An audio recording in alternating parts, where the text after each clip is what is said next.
I need to tell you something that's taken me 7 decades to figure out. And whether you go to church every Sunday or haven't prayed since you were a kid, whether you're deeply spiritual or think it's all nonsense, please just hear me out. Because what I'm about to share changed everything for me. I'm Frank, and I'm 73 years old. And for most of my life, I thought I had God all figured out. I grew up Catholic, Irish Catholic to be precise. Mass every morning before school, confession every Saturday, the whole 9 yards. My mother had a rosary in one hand and a wooden spoon in the other, and both were equally sacred in our house. The rules were clear.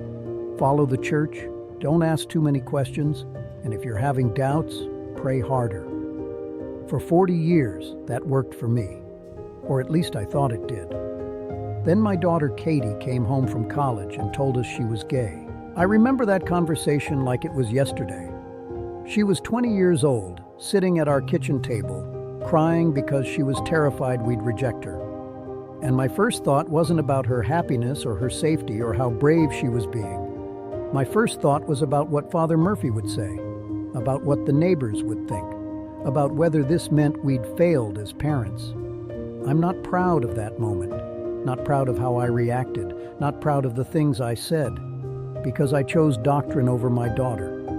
I chose what other people had told me to believe over what I could see with my own eyes. That Katie was still the same loving, thoughtful, brilliant kid she'd always been.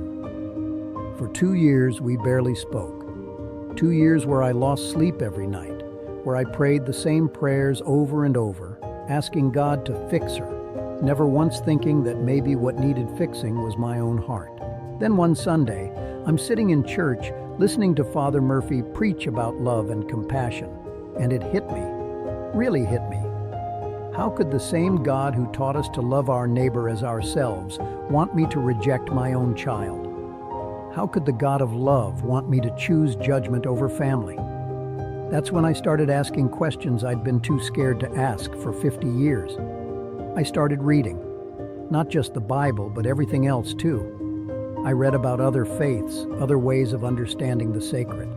I talked to my neighbor David, who's Jewish, about what Torah study meant to him.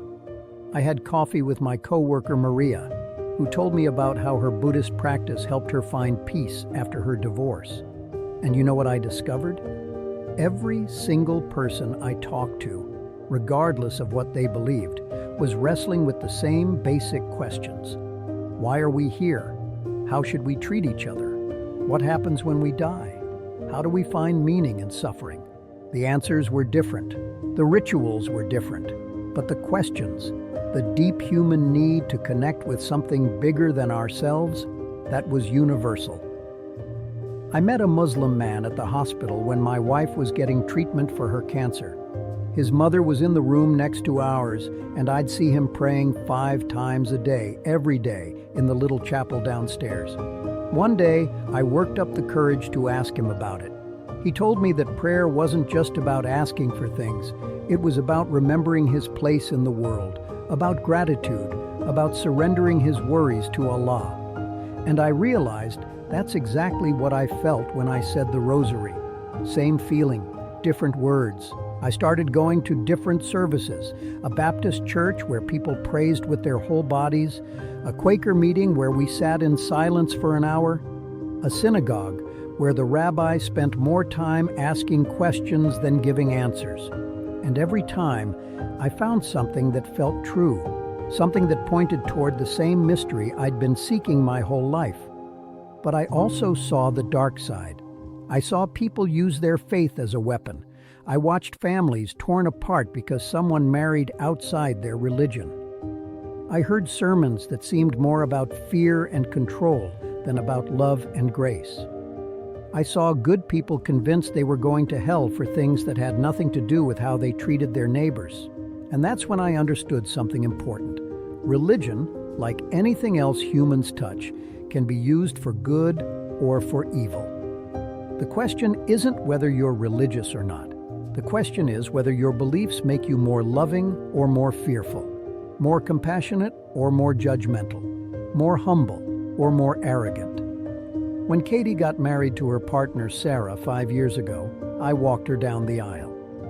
Not because the Catholic Church told me to, but because I'd finally learned the difference between faith and fear. I'd learned that God's love, if it means anything at all, has to be bigger than my understanding of it. The priest who officiated the ceremony wasn't Catholic. He wasn't even Christian. He was a Unitarian minister who talked about love as a force that transcends all boundaries, all categories, all human attempts to box it in. And sitting there, watching my daughter marry the woman who made her happier than I'd ever seen her, I felt closer to the sacred than I had in any church pew. I still consider myself Catholic. I still go to Mass, though I disagree with plenty of what I hear.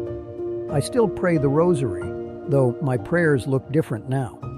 But I also meditate with my Buddhist neighbor. I celebrate Passover with David and his family. I've learned more about compassion from my atheist friend Tom than from most sermons I've heard.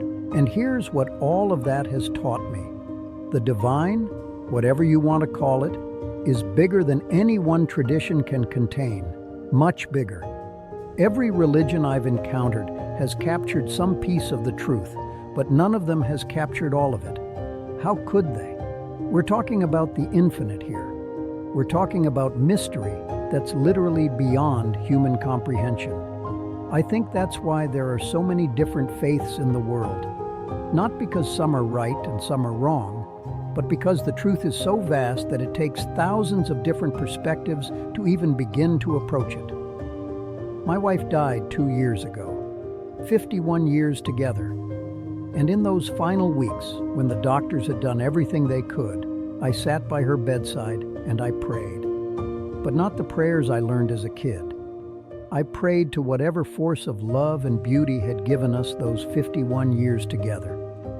I prayed for the strength to let her go. I prayed for peace for both of us. Did God answer those prayers? I don't know. But I found the strength I needed. I found peace in the most difficult time of my life. Was that divine intervention? Was that the power of community that surrounded us? Was that just the human capacity for resilience? Maybe the distinction doesn't matter as much as I used to think it did. What I know for certain is this. I spent the first half of my life trying to have all the right answers.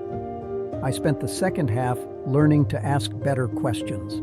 And the questions have served me better than the answers ever did. I watch young people today walking away from religion, and I understand why. They've seen the hypocrisy. They've been hurt by people who claim to speak for God. They've been taught that faith means accepting things that don't make sense to them. And I want to tell them, you don't have to throw out the search for meaning just because someone gave you a bad map. You don't have to give up on the sacred just because some people have used it to cause harm. Find your own path. Ask your own questions. Look for truth wherever you can find it. Maybe that's in a church, maybe it's in nature, maybe it's in service to others, maybe it's in the love you share with your family. The form doesn't matter as much as the seeking, because that longing for connection, for meaning, for something beyond yourself, that's not religious programming. That's what makes us human. I'm 73 years old. I don't know how much time I have left, but I'm still questioning, still learning, still being surprised by where I find the sacred. In my granddaughter's laugh, in the kindness of strangers, in the courage of my daughter to be exactly who she was created to be. The mystery is bigger than all of us. The appropriate response isn't certainty, it's wonder, it's humility, it's love. So whatever you believe or don't believe, here's what I've learned. Be kind to people. Help when you can. Stay curious. And remember that every person you meet is carrying their own piece of the truth, even if it looks nothing like yours. That's enough. That's more than enough. That might just be everything. If this meant something to you, I hope you'll share it with someone who needs to hear it. And let me know in the comments, how has your understanding of faith or the search for meaning changed over the years? I'd love to hear your story.